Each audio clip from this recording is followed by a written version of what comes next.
தேனி மாவட்டம் பெரியகுளம் அருகே மின்சாரம் தாக்கியதில் சுற்றுலா வந்த 2 சிறுவர்கள் உயிரிழந்திருக்கிறார்கள். இது குறித்த விரிவான தகவல்களை நம்முடைய செய்தியாளர் அருளானந்தனிடம் கேட்கலாம். அருளானந்தன், இந்த சம்பவம் எப்படி நேர்ந்தது, விரிவாக சொல்லுங்கள்.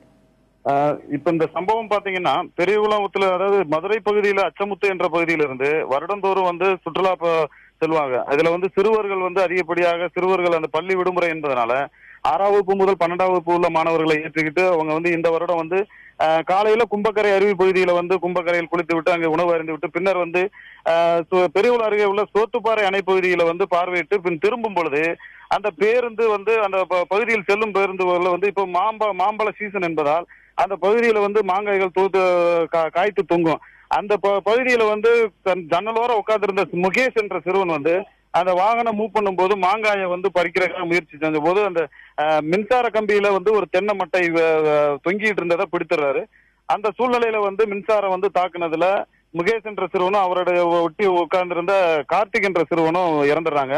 இதுல மின்சாரம் தாக்குனதுல அந்த பேருந்துல சுற்றுலா வந்த ஒரு 30 குழந்தைகளுக்கு காயம் ஏற்பட்டிருக்குங்க. கிட்டத்தட்ட 30 குழந்தைகளுக்கு காயம் ஏற்பட்டிருக்குன்னு சொல்லிருக்கீங்க. அவர்களுடைய தற்போதைய நிலை என்ன? அவங்க எங்க அனுமதிக்கப்பட்டிருக்காங்க? அவர்களுக்கான சிகிச்சை என்ன மாதிரியான சிகிச்சை எல்லாம் வழங்கப்பட்டு வருது? அருள், இப்ப முதல் சிகிச்சைன்னு பாத்தீங்கன்னா பெரியகுளம் அரசு மருத்துவமனையில தீவிர சிகிச்சை பிரிவுல முதலுதவிகள் அளிக்கப்பட்டு ஒரு 10 பேர் அவர்களுடைய நிலைமை கொஞ்சம் கிரிட்டிக்கலா இருக்கிறதுனால அவங்களை மேல் சிகிச்சைக்காக தேனி அரசு மருத்துவக் கல்லூரி மருத்துவமனைக்கு ஒரு 10 பேரை அங்க ரெஃபர் பண்ணி அனுப்பிச்சிருக்காங்க.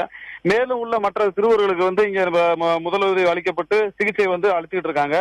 இதுல அந்த மற்ற பெரியவங்க மொத்தம் 50 பேரு, ஒரு 10-15 பெரியவங்க வந்ததுல அந்த மற்ற கொஞ்சம் வயசு நல்ல ஒரு 20-25க்கு மேல் உள்ள அந்த வயதினருக்கு ஒரு லேசான அந்த பதட்டம், மின்சாரம் தாக்கியதால ஒரு மயக்க நிலை அந்த மாதிரி இருக்கிறதுனால ஒரு ட்ரீட்மெண்ட்டும் இங்க நடந்துகிட்டு இருக்கு. மற்ற ஒரு சிறுவர்களுக்கு தான் ஒரு பெரும்பாலான 25 சிறுவர்களுக்கு அந்த காயங்கள் ஏற்பட்டிருக்கு. மின்சாரம் தாக்கும் போது ஏற்படக்கூடிய காயங்கள் ஏற்பட்டிருக்கு. அதுக்கான முதலுதவி உரிய சிகிச்சைகளும் இப்ப அளிக்கப்பட்டு வந்துட்டு இருக்கு.